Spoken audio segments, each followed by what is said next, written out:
नमस्ते। ओवरव्यू में आपका स्वागत है। हमेशा की तरह 3 विषय।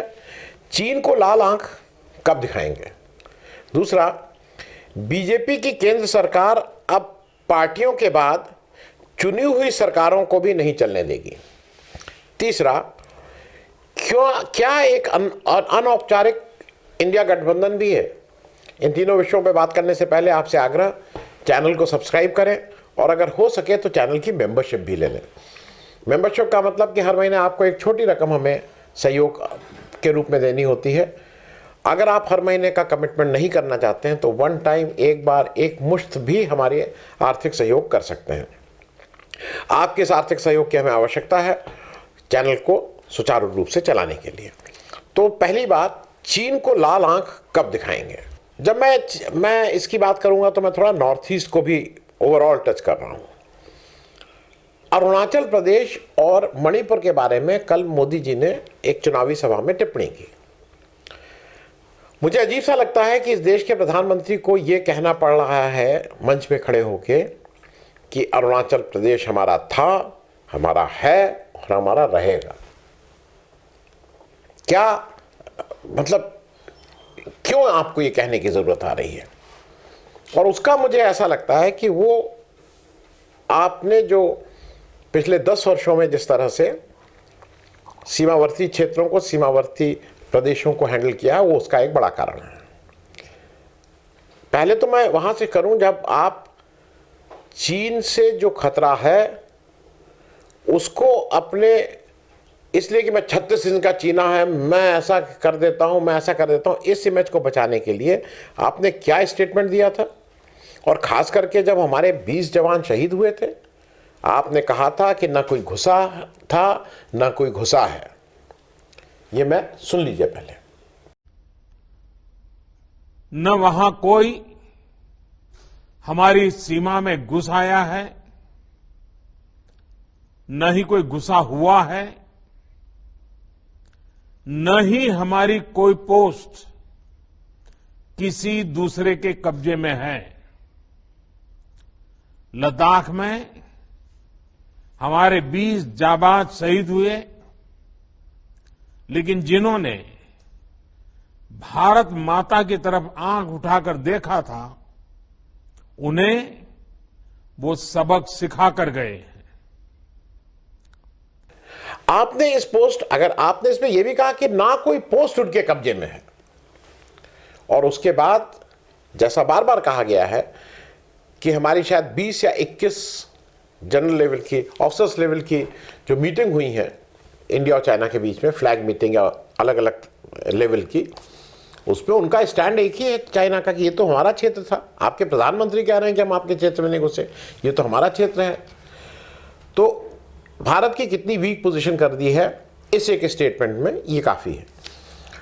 वहाँ खतरा कितना जेन्युइन है, ये भाजपा के जो एमपी साहब हैं उनका जरा आप सुन लीजिए। उन्होंने 2019 के बाद पार्लियामेंट में क्या बोला था वो भी सुन लीजिए। ऑनरेबल स्पीकर सर, मैं ऐसा मुद्दा इस सदन में रखना चाहता हूं, अगर इस इश्यू को मैं रेस नहीं करूंगा तो हिंदुस्तान का आने वाला पीढ़ी मुझे माफ नहीं करेगा। 14 नवंबर 2019 ऑनरेबल रक्षा मंत्री राजनाथ जी तवांग गए और बीआरओ का एक पुल को इनागुरेट करने हमारा क्षेत्र आए, तो चाइना ऑफिशियल प्रेस मीडिया में स्टेटमेंट नहीं दिया, ऑफिशियल प्रेस कॉन्फ्रेंस करके वो ऑब्जेक्शन रेज किया है।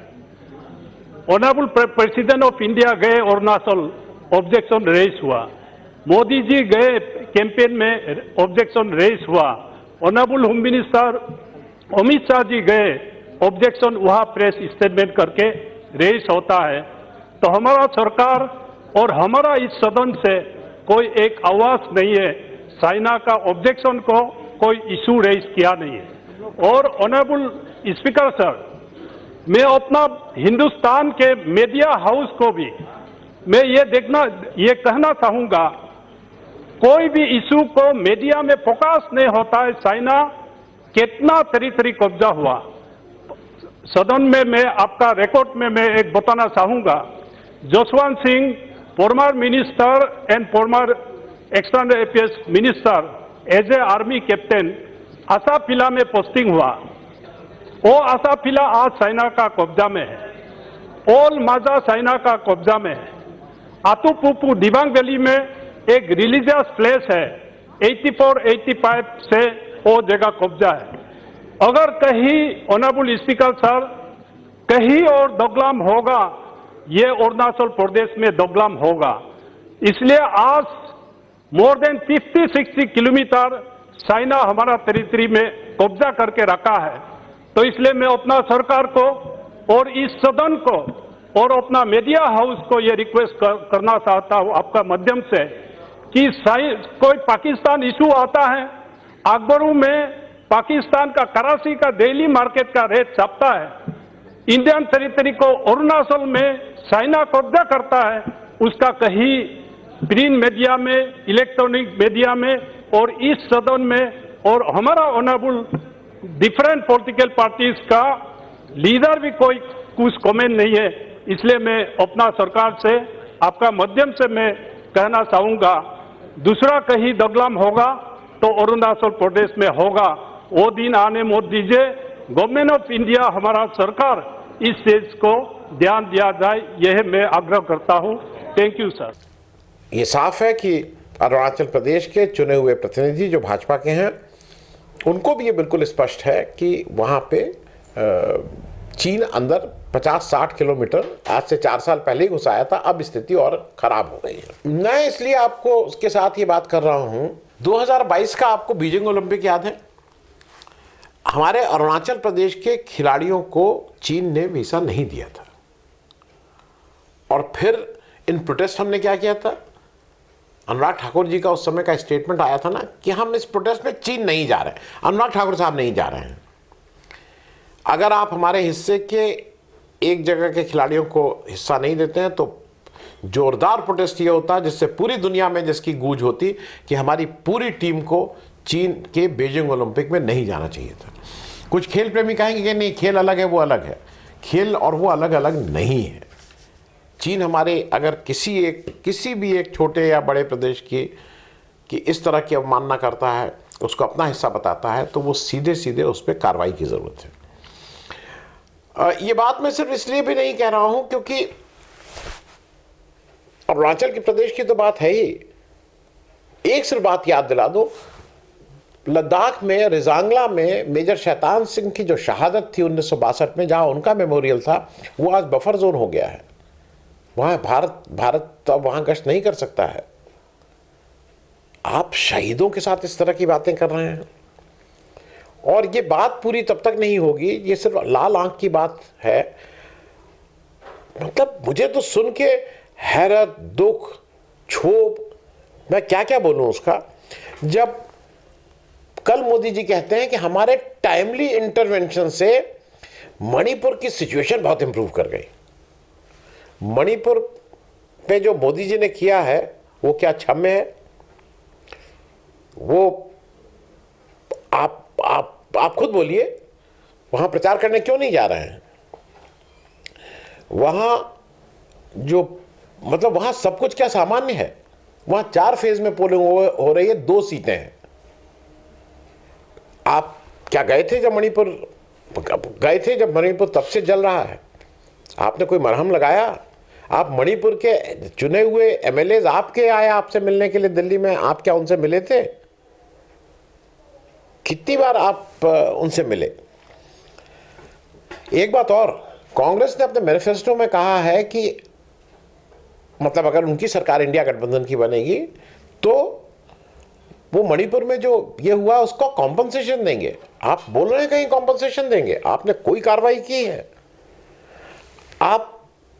आपने वहां, मतलब मैं इसलिए कह रहा हूं कि ये तो हद है किसी बात की कि आप कह रहे हैं कि आपने वहां कुछ सिचुएशन इंप्रूव की। आप तो वहां से भाग आए हैं।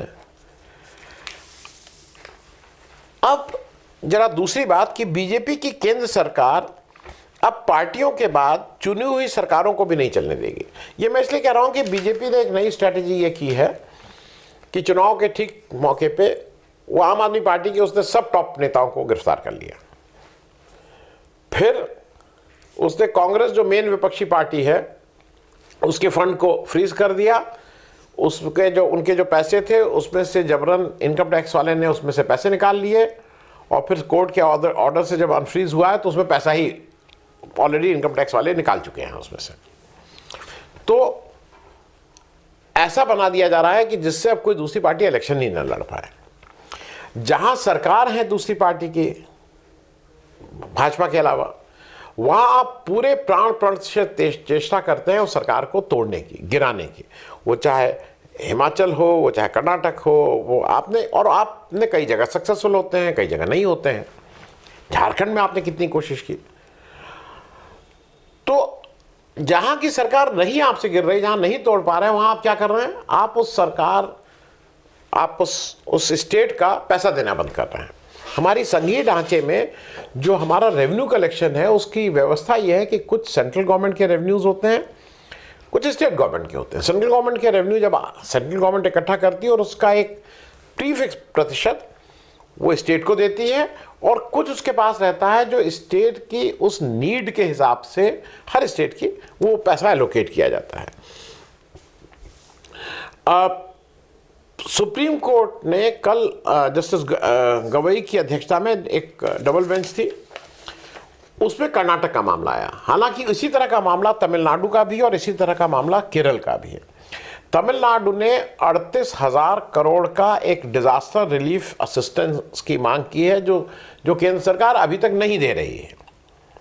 ये कोर्ट में आए हैं। केरल की जो बोरोइंग लिमिट है उसको आधा कर दिया गया, अब वो 15,390 है। उसके अपने तर्क हैं सर, ये भी कोर्ट में आए हैं उस बोरोइंग लिमिट को रिस्टोर कराने के लिए। कर्नाटक का मामला यह है कि कर्नाटक ने पिछले वर्ष करीब 56% एरिया में वहां कम बारिश हुई थी पूरे कर्नाटका में, और जो राज्य सरकार है उसके अनुसार करीब 35,000 करोड़ रुपए का नुकसान हुआ था। सितंबर 2023 में सेंटर से फाइनेंशियल असिस्टेंस 18,171 करोड़ के लिए from NDRF national disaster relief fund से ये प्रावधान है के लिए इन्होंने अप्लाई किया। ये कर्नाटक ने जो 18,171 करोड़ मांगे हैं उसमें क्रॉप लॉस है, उसमें रिलीफ है, ड्रिंकिंग वाटर के लिए पैसा है, और कैटल और लाइफ जो मवेशी हैं उनको बचाने और उनके खिलाने के लिए भी, ये सारा कुछ मिला के 18,171 करोड़। सुप्रीम कोर्ट में ये पिटीशन डाले कि पैसा नहीं दे रहे हैं बार बार। कल कपिल सिब्बल सुप्रीम कोर्ट में खड़े हुए, उन्होंने कोर्ट को बताया कि ये जब सितंबर में ये हो गया तो उसके बाद जैसा प्रावधान है एक इंटर मिनिस्ट्रियल सेंट्रल टीम बनती है, IMCT जिसको कहते हैं। उन्होंने सूखाग्रस्त क्षेत्रों का दौरा 4 से 9 अक्टूबर 2023 के बीच किया, और अपनी रिपोर्ट उन्होंने फाइनल बना के NDRF को दिसंबर 2023 में सौंप दी। इस कपिल सिब्बल ने सारा आर्गुमेंट किया। डिजास्टर मैनेजमेंट एक्ट 2005 के अनुसार IMCT की रिपोर्ट मिलने के 1 महीने के अंदर जो यूनियन गवर्नमेंट है उसको मदद रिलीज कर देनी चाहिए। ये उनका स्टैट्यूटरी ऑब्लिगेशन है, ये कोई खैरात में नहीं दे रहे हैं, ये प्रावधान है। अब सेंट्रल गवर्नमेंट तो पैसा दे नहीं रही है। सितंबर का मामला है, आज पहुंच गए हैं हम लोग अप्रैल में, पैसा नहीं रिलीज कर रही है। सेंट्रल गवर्नमेंट की तरफ से एडवोकेट जनरल वेंकट रमानी साहब और सॉलिसिटर जनरल तुषार मेहता साहब खड़े हुए। इंपॉर्टेंट मैटर था, उनको भी समझ में आ रहा था। तुषार मेहता साहब का आर्गुमेंट यह है कि साहब पिटीशन फाइल करने की क्या जरूरत थी, अरे बातचीत से काम कर लेते, बिना बात के पिटीशन फाइल कर रहे हैं। दूसरा, उन्होंने कहा कि टाइमिंग ऑफ द पिटीशन को लेके मुझे यह है कि चुनाव की वजह से ये इस समय टाइमिंग है, इसलिए ये पिटीशन फाइल कर रहे हैं। और तीसरा, उन्होंने कोर्ट से कहा कि साहब नोटिस इशू मत करिए, क्योंकि अगर आप नोटिस इशू करेंगे तो उसको न्यूज़ बन जाएगी। और फिर जस्टिस गवई ने बिल्कुल साफ साफ ये 2 चीज़ें कही। एक तो उन्होंने कहा कि यूनियन और स्टेट के बीच का जो कंटेस्ट है ना, ये जो मैच चलता है, ये नहीं होना चाहिए इस देश के लिए। दूसरा, उन्होंने कहा कि कई राज्य सरकारें सुप्रीम कोर्ट को अप्रोच कर रही हैं अपने फाइनेंशियल पैसे को सेंट्रल गवर्नमेंट से लेने के लिए। उन्होंने कहा कि हम इशू नोटिस तो नहीं कर रहे हैं, पर 2 हफ्ते की तारीख दी है और उन्होंने कहा है कि अपने क्लाइंट मतलब सेंट्रल गवर्नमेंट से इंस्ट्रक्शन लेके आप आइए और 2 हफ्ते में बताइए कि आप इसमें क्या कर रहे हैं। जब ये सब हो गया तो जो कर्नाटक के चीफ मिनिस्टर सीतारमैया हैं, उन्होंने एक बहुत स्ट्रांग और तीखा वक्तव्य दिया है यूनियन गवर्नमेंट पे, बीजेपी की केंद्र सरकार पे। उन्होंने साफ कहा, उन्होंने कहा कि यूनियन गवर्नमेंट ने सुप्रीम कोर्ट में झूठी सूचनाएं दी हैं। तुषार मेहता का यह कहना कि कर्नाटक सरकार ने देरी की और ये पॉलिटिकल मोटिवेटेड है, ये शब्द निंदनीय है। दूसरा, उन्होंने पूरी डिटेल क्रोनोलॉजी दी। क्रोनोलॉजी अच्छा लगता है केंद्र के कुछ मंत्रियों को, कि सितंबर 2023 में कैसे एप्लीकेशन सेंट्रल गवर्नमेंट को दे दी गई थी, मैं डिटेल के साथ, फिर कैसे IMCTT हुआ, और फिर उन्होंने साफ साफ कहा है, जो ये कह रहे हैं कि बात कर लेनी चाहिए थी, पिटीशन डालने की क्या ज़रूरत थी, उन्होंने साफ कहा है मैं और मेरे रेवेन्यू मिनिस्टर प्राइम मिनिस्टर से मिले, होम मिनिस्टर से मिले। तो अगर तुषार मेहता कह रहे हैं कि ये लोग अप्रोच ही नहीं किए, तो भाई या तो एक आदमी कोई झूठ बोल रहा है, या तो तुषार मेहता साहब झूठ बोल रहे हैं, या सीतारमैया झूठ बोल रहे हैं। तो इस पर स्पष्टीकरण आना चाहिए सेंट्रल गवर्नमेंट से।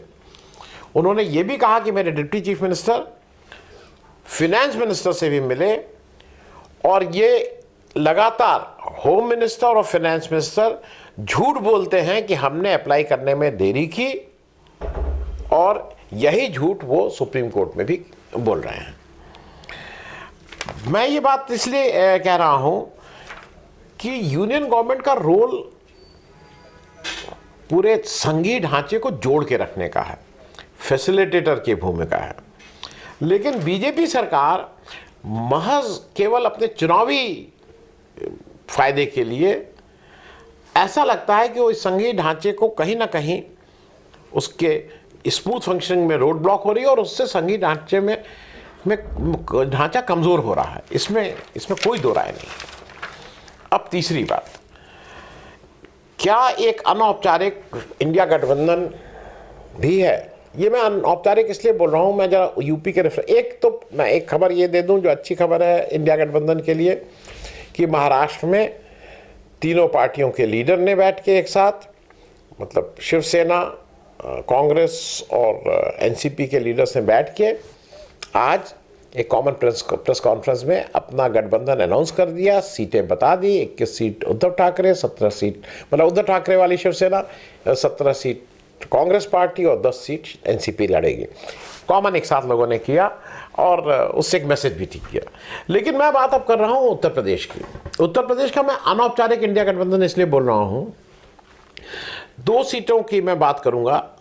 एक सीट जहां पे 19 तारीख को चुनाव है, और वो सीट है नगीना की। नगीना में समाजवादी पार्टी का कैंडिडेट है, बीजेपी का कैंडिडेट है, बीएसपी का कैंडिडेट है, और आज़ाद समाज पार्टी के चंद्रशेखर कैंडिडेट हैं। अब 2-3 रिपोर्टें आ रही हैं। देखिए, एक चीज़ बिल्कुल क्लियर है कि ये चुनाव बीजेपी वर्सेस विपक्ष हो रहा है। विपक्ष में आम जनता को कौन खड़ा हुआ नजर आता है, वो उसी को वोट कर देगी। वहां पे बीएसपी के जो अब सर्वे मतलब जो मायावती जी के भतीजे आकाश आनंद, उन्होंने नगीना से अपना कैंपेन लॉन्च किया, क्योंकि मायावती जी और अखिलेश आनंद के लिए सबसे बड़ी मुसीबत, और जिसकी वजह से मायावती जी ने चंद्रशेखर को अपनी पार्टी में तवज्जो नहीं दी कि भाई नहीं तो जो उनके घर के आकाश आनंद जी हैं उनके ऊपर कहीं ना कहीं वो दिखाई नहीं देंगे, उनकी चमक कम हो जाएगी, इसलिए उनको बढ़ने नहीं दिया। उन्होंने जाके नगीना में पहली मीटिंग की, और उन्होंने बताया कि उन्होंने सारा कुछ बातें बताई कि एएसपी क्या है और बीजेपी क्या है, इत्यादि इत्यादि। सपा अभी वहाँ लो कैंपेन कर रही है, सपा ने बहुत अपना कैंपेन अप नहीं किया है। तो ऐसा लगता है कि अगर सपा अपने कैंपेन को कम करके रखेगी तो नेचुरली उसका फ़ायदा चंद्रशेखर रावण को मिलेगा।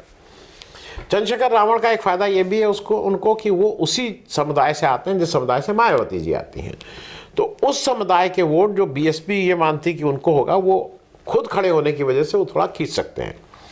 दूसरा, उनके बारे में एक जनरल ये है कि वो लोगों के लिए पहुंचते हैं, खड़े होते हैं। रामपुर में भी कुछ हुआ था, खड़े होते, मायावती जी नहीं खड़ी होती हैं। उनके ऊपर एक टैग लगाया जाता है, वो आउटसाइडर हैं, वो सहारनपुर के। लेकिन अगर आपके दुख सुख में वो खड़े रहे हैं तो आउटसाइडर का बहुत मामला चिपक नहीं रहा है। बीजेपी की दिक्कत क्या है कि बीजेपी के अगेंस्ट ये सब लोग खड़े हुए दिखाई दे रहे हैं, और अगर वहाँ की आवाम को, वहाँ के दलित और मुस्लिम वोटर्स को अगर ये लगता है कि कौन हरा रहा है, और ऐसी स्थिति में अगर चंद्रशेखर रावण का मामला ठीक होता है तो वो जीत सकते, मतलब वो अच्छे कंटेस्ट में रहेंगे। चंद्रशेखर रावण भी अपने सारे भाषणों में ना कांग्रेस को कुछ खराब कह रहे हैं, ना सपा को कुछ खराब कह रहे हैं, वो सारा टारगेट बीजेपी कर रहे हैं। जैसे नैरेटिव ये बन जाए अगर किसी तरह से कि लड़ाई बीजेपी वर्सेस चंद्रशेखर रावण की है, अगर ये नैरेटिव वो बनाने में कामयाब हो गए तो उनका मुकाबला बहुत दिलचस्प होगा। दूसरा, मैं इसलिए ये बोल रहा हूँ कि ये अनौपचारिक इंडिया गठबंधन पहले हुआ, फिर उसमें उत्तर प्रदेश में हुआ, भाई अखिलेश जी उसको लीड करेंगे। अखिलेश जी ने उसमें 17 सीटें कांग्रेस को दे दी, बाकी ये तय हुआ कि भाई 63 सीट पे वो खुद लड़ेंगे। तो पहले उन्होंने पहली लिस्ट में उन्होंने अपने कुछ घर वालों को एडजस्ट किया, दूसरे में भी घर वालों को एडजस्ट किया। पहले उन्होंने बदायूं से धर्मेंद्र यादव को दिया, जो उनकी ट्रेडिशनल सीट है जहाँ से धर्मेंद्र यादव जीतते आए हैं। फिर उनको लगा कि नहीं शिवपाल चाचा को कहाँ से एडजस्ट किया जाए, तो उन्होंने बदायूं में शिवपाल जी को दे दिया।